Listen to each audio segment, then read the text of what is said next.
Jemaat yang dikasihi Tuhan, sebelum kita mendengarkan firman Tuhan, nats renungan untuk kita hari ini, marilah kita bersatu di dalam doa. Damai sejahtera Allah yang melampaui segala akal, itulah yang memelihara hati dan pikiran saudara-saudara di dalam Kristus Yesus Tuhan kita. Amin.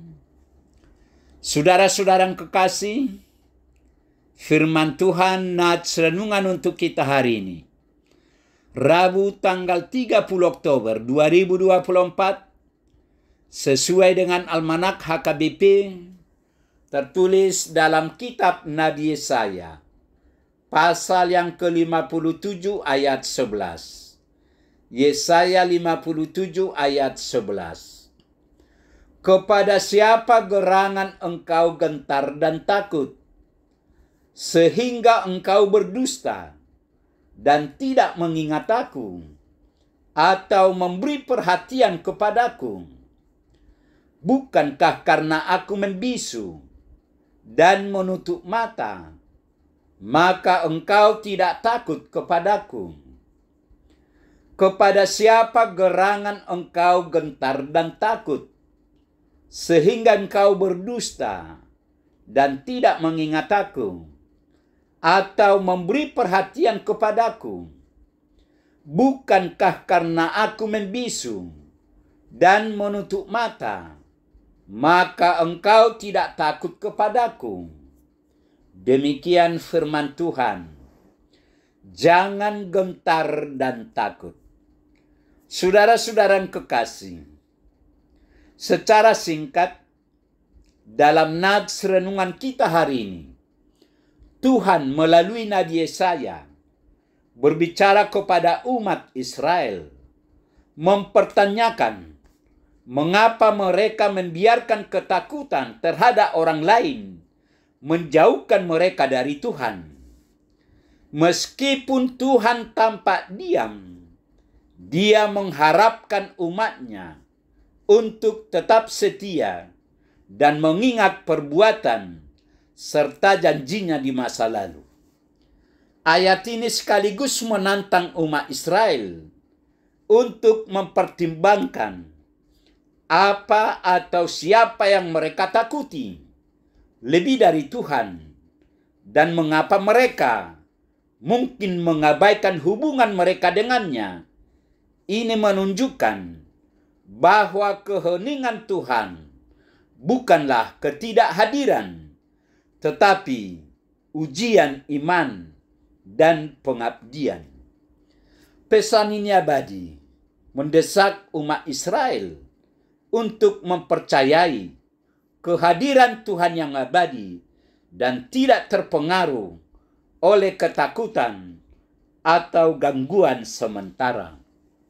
Di samping itu, ayat ini juga mengajak kita untuk merenungkan sifat ketakutan dan dampaknya terhadap kehidupan spiritual kita. Ini meminta kita untuk mempertimbangkan apakah kita telah membiarkan ketakutan menjauhkan kita dari nilai dan komitmen sejati kita. Dengan mengingat kesetiaan Tuhan, kita dapat mengatasi ketakutan dan mengalihkan perhatian kita dari jalan spiritual kita, menegaskan kembali kepercayaan kita kepada kehadiran dan kasih-Nya yang abadi. Saudara-saudara yang kekasih, karena umat Israel sudah menutup telinga dan hatinya kepada Tuhan dan merasa nyaman dengan dosa-dosanya, itulah yang terjadi pada umat Israel yang melakukan penyembahan berhala dan perzinahan.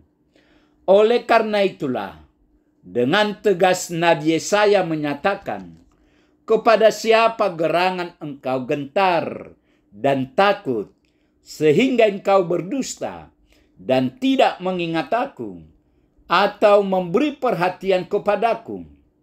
Bukankah karena aku membisu dan menutup mata, maka engkau tidak takut kepadaku.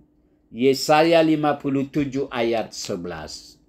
Saudara-saudara yang kekasih, melalui firman ini, ada beberapa hal yang perlu kita perhatikan.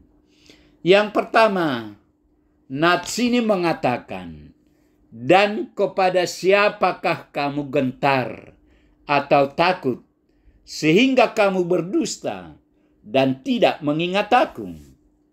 Di sini Tuhan menghadapi kenyataan bahwa umatnya tidak takut kepadanya, dan bahwa mereka takut kepada seseorang atau sesuatu yang lain.